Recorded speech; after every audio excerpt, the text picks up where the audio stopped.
اس میں وہ کسی درجے میں مداحنت گوارا نہیں کرتے، لیکن یہ کہ جو چھوٹی چھوٹی مسئلے مسائل ہیں جن میں لوگ لڑتے رہتے ہیں، مناظرے ہوتے رہتے ہیں، ان میں وہ نہیں پڑھتے، اس سے وہ گریز کرتے ہیں، اپنے آپ کو اس سے پیچھے رکھتے ہیں۔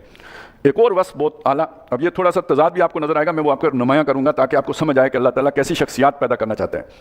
وَإِذَا مَا غَضِبُوا هُمْ يَغْفِرُونَ، جب وہ غضب میں آتے ہیں معاف کر دیتے ہیں۔ اب ظاہر ہے وہ ایک جائز بات کر رہے ہیں، حق بات کر رہے ہیں، ٹھیک بات کر رہے ہیں، وہ جس کی ٹیڑھی عقل ہے وہ اس پہ مین میخ نکال رہا ہے، الٹی باتیں نکال رہے ہیں، اس پہ غصہ آتے ہیں۔ سب سے پہلا غصہ تو اس بات پہ آتا ہے کہ میں سیدھی بات کر رہا ہوں، تم یہ آگے سے کیا چول مار رہے ہو، تو حوصلہ کرنے کی، کیونکہ اس کو ابھی وہ ساری باتیں سمجھ میں نہیں آئیں جو اللہ نے آپ کو سمجھا دی ہیں، ذرا حوصلے سے بات کرنے کی ضرورت ہوتی ہے انہیں۔ ایک مسئلہ یہ ہے، اچھا کسی نے بالکل گالی دے دی، کسی نے ساحر کہہ دیا، جان بوجھ کے چڑھانے کے لیے کر دیا، غصہ دلانے کے لیے کر دیا، وہاں پہ اپنے آپ کو کنٹرول میں رکھتے ہیں۔ یعنی یہ جیسے یعنی عام جذباتی کارکن کی بات نہیں ہو رہی ہے، جیسے لیڈر ہوتا ہے جو میچورڈ آدمی ہوتا ہے اس طرح کی کریکٹر ہے یہ اقامت دین کا کام وہ لوگ کر سکتے ہیں جو اپنے جذبات کے اوپر بھی قابو رکھ سکتے ہوں، رد عمل کا شکار نہیں ہوتے۔ اور یہ جو سارا ہمارے ہاں فساد پھیلا ہوا ہے یہ رد عمل کا نتیجہ ہے۔ اقامت دین کے کام کے لیے جذبات پر قابو رکھنا بہت ضروری ہے۔ کیوں؟ یہ آپ نے پتہ ہے یہ چیلنج کس کو کیا ہے، تھریٹ کس کو کیا ہے؟ سسٹم کو کیا ہے۔ سسٹم کے ساتھ لوگوں کے مفادات ہیں، آپ سادے ہوں گے وہ سادے نہیں ہیں، انہوں نے تو آپ کو پکڑ کے پھینٹی لگانی ہے، اور اگر آپ جذبات میں آ کے کوئی ایسا کام کر بیٹھیں کہ جس کے نتیجے میں وہ پھینٹی جائز ہو جائے تو پھر آپ نے کون سی کوئی عقل مندی کا کام کیا ہے؟ تو وہ تو آپ کو پرووک کریں گے، وہ آپ کو غصہ دلائیں گے، وہ آپ کو ایسے کام پر ابھاریں گے، بلکہ فیسیلیٹیٹ کریں گے۔ کرنا چاہیے یہ کام، ہاں جی کرنا چاہیے، ہاں کتنے بلٹ چاہیے ہم دے دیں گے، لیکن پھر اگلے دن چھاپا بھی مروا دیں گے۔ یہ سارا دھندا چلتا ہے۔ وہ پھر بندہ روتا ہے یار یہ فالس فلیگ تھا، فالس فلیگ تو وہ کرتے ہیں بھائی، آپ نے اپنے آپ کو بچانا ہوتا ہے۔ یہ ہے وہ چیز کہ جس میں آج مسلمان پھنس جاتے ہیں۔ 4 بم گرے، لوگوں میں رد عمل پیدا ہوا، وہیں پہ ایجنٹ موجود ہوتے ہیں، ان کو پک کیا، جا کے ان کو ٹریننگ دی، چلو جا کے اب پھٹو، شاباش۔ نہ ہنگ لگی نہ پھٹکڑی، رنگ بھی آیا چوکھا۔ جنہوں نے ہمارے اوپر آ کے پھٹنا تھا انہیں جا کے انہی کے اوپر پھاڑو۔ کیا ہو رہا ہے؟ یہی ہو رہا ہے نا، انڈیا کر رہا ہے، امریکہ کر رہا ہے، اسرائیل کر رہا ہے، کن لوگوں کو استعمال کر رہا ہے؟ انہی کو کر رہا ہے جو جوش والے ہیں، جذبے والے ہیں، جو پھٹ سکتے ہیں۔ اپنی جان قربان کرنا کوئی آسان کام ہے؟ پھٹتے ہیں، لیکن کیوں؟ ری ایکشن میں۔ تو یہ ری ایکشنری نہیں ہوتے۔ کوئی انقلابی تحریک کبھی ہدف حاصل نہیں کر سکتی اگر وہ ری ایکشنری رہے۔ ری ایکشن آپ کو جس نے آپ کو ٹریپ جس نے بچھایا ہے اس نے آپ کے ری ایکشن کو سوچ کے بچھایا ہے، اس نے اس کی پہلے سے کاؤنٹر کرنے کی پلاننگ کر کے رکھی ہے۔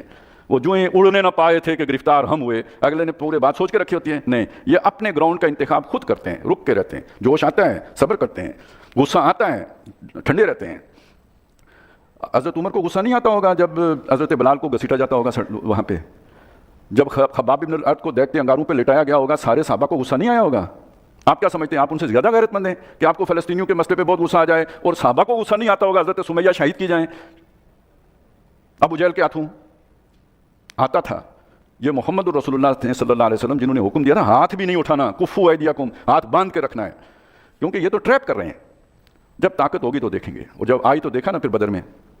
اپنے وقت کا انتخاب کرو، اپنے گراؤنڈ کا انتخاب کرو، نہ کہ بیگانی ایکشن کے ری ایکشن میں آ کے تو پھنسو، جا کے گردن پھنساؤ، یہ کام نہیں کرتے۔ تو اذا ما غضبوا، جب غضبناک ہوتے ہیں، یعنی ظاہر غضب کب آتا ہے؟ کوئی ظلم کرتا ہے تو اس کے بدلے میں غضب آتا ہے، تو وہ اس غضب میں عمل نہیں کرتے، کنٹرول کرتے ہیں۔ ہم یغفرون، بخش چھوڑ دیتے ہیں، مٹی پا دیتے ہیں، اصل میں یغفرون یا جیسے کسی شے کو ڈھانپ دینا ہوتا ہے وہ کام کرتے ہیں۔ والذین استجابوا لربہم، اور وہ لوگ کہ جنہوں نے اپنی رب کی پکار پر لبیک کہا۔ اب یہ دیکھیں دو باتیں بالکل، ایک وہ ہے کہ جو صبر کر کے گھر بیٹھ گیا، صبر کا گھونٹ پی کے گھر بیٹھ گیا، یہ وہ بات نہیں ہو رہی ہے کہ صبر کا گھونٹ پی کے گھر بیٹھ گئے، اپنے کام پر استقامت کے ساتھ ڈٹے ہوئے ہیں، اپنے رب کی اس پکار پر لبیک کر رہے ہیں، قربانیاں دے رہے ہیں، لیکن ری ایکشن میں نہیں آ رہے، دوسرے کے ایکشن کے نتیجے میں ریئیکٹ نہیں کر رہے، ریٹیلیٹ نہیں کر رہے، تو اپنے رب کی اس پکار پر لبیک کہتے ہوئے کھڑے ہیں۔ وَأَقَامُوا الصَّلَاةَ، اور نماز قائم رکھتے ہیں۔ استعینوا بالصبر والصلاۃ، یہاں جو اللہ کی پکار پہ لبیک کہنا وہ صبر کے طور پر آیا ہے، یعنی ڈٹے رہنا، جمے رہنا، استقامت کا مظاہرہ کرنا۔ اور اقاموا الصلاۃ، نماز قائم رکھنا اس صبر کے لیے، اس استقامت کے لیے، ڈٹے رہنے کے لیے، جو ہم نے سورہ بقرہ میں پڑھا تھا، یا ایھا الذین آمنوا استعینوا بالصبر والصلاۃ، نماز قائم رکھتے ہیں۔ یعنی اب دیکھیں نا، ایک آدمی نے اللہ کے لیے مار کھائی، غصہ بھی آیا، جواب دینے کا دل بھی کیا، وہ اب اللہ کے سامنے رات کو کھڑا ہوا، درد بھی ہے، ٹیسیں بھی اٹھ رہی ہیں، تکلیف بھی ہے، دل بھی رنجیدہ ہے، باتیں بھی سننی پڑی ہیں، خبیثوں نے کیا کچھ بکایا ہے۔ اب وہ جو اللہ کے سامنے کھڑے ہو کے کوئی گلے شکوے اگر کرے تو آپ سوچیں نا وہ کتنا اللہ کے قریب ہے اس وقت۔ اس کیفیت کو اپنے اوپر طاری کر کے دیکھیں جو نبی صلی اللہ علیہ وسلم نے طائف میں پتھر کھانے کے بعد جب آپ جا کے بیٹھے ہیں، جب انہیں کو ایک امن کی جگہ نصیب ہوئی تو اللہ سے جو بات کی ہے، کیا بات کی؟ اللہم اشکو الیک ضعف قوتی وقلۃ حیلتی وہوانی علی الناس، اے اللہ تیری جناب میں شکایت کرتا ہوں کس بات کی؟ ضعف قوتی، میری طاقت کی کمزوری جو ہے، وقلۃ حیلتی، اور میرے وسائل کی جو کمی ہے، اور اگلی بات تو کیا مجھے تو نے لوگوں کے حوالے کر دیا ہے؟ اب یہ جس کے ساتھ یہ ہو، اگر وہ اللہ کے لیے کر رہا ہے تو اس انداز میں اللہ سے بات بھی تو کر سکتا ہے نا. ہاں اپنے غصے میں کیا ہے، اپنے جذبات میں کیا ہے، اپنی کسی ارج ٹو ڈومینیٹ کے اس میں کیا ہے، تو پھر تو پھٹنا ہی بنتا ہے. لیکن اگر اللہ کے لیے کیا ہے تو کھڑے ہو کے اللہ سے پھر بات. اب نماز آپ کے لیے کتنا بڑا سہارا بن گئی. نماز تو گویا آپ وہ جو آج کل وہ ہوتا ہے نا، کیا ہوتا ہے جی، وہ شکایت کے لیے جو کرتے ہیں کہ وہ جو ایپ بنائی ہوئی ہے پرائم منسٹر نے کہ ادھر آپ وہ جو ہے نا اپنی شکایت رجسٹر کرائیں تو پرائم منسٹر ایکشن لیتے ہیں. تو نماز تو آپ کی گویا اللہ کے سامنے شکایت کرنے کا جو ہے نا ایک ذریعہ بن گئی.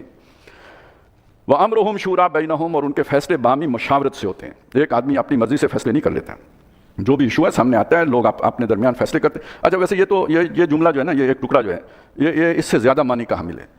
نظام قائم بھی ہو گیا ہے تو ایک امر اللہ ہے، اس میں تو کوئی مشورہ نہیں ہوگا. ہاں اس میں بھی مشورہ ہو سکتا ہے کہ اس کو نافذ کیسے کرنا ہے، اس کی ایگزیکیوشن کا طریقہ کیا ہوگا، لیکن اس کے ہونے نہ ہونے میں تو کوئی مشورہ نہیں ہو سکتا. لیکن ایک جگہ وہ ہے، کوئی کیسا مسئلہ پیش آ گیا ہے، نہ اللہ کا امر موجود ہے نہ رسول کا امر موجود ہے، تو اب یہاں کون فیصلہ کرے گا؟ مسلمان کریں گے. یہ امر ہم ہو گیا. یہ کوئی ایک آدمی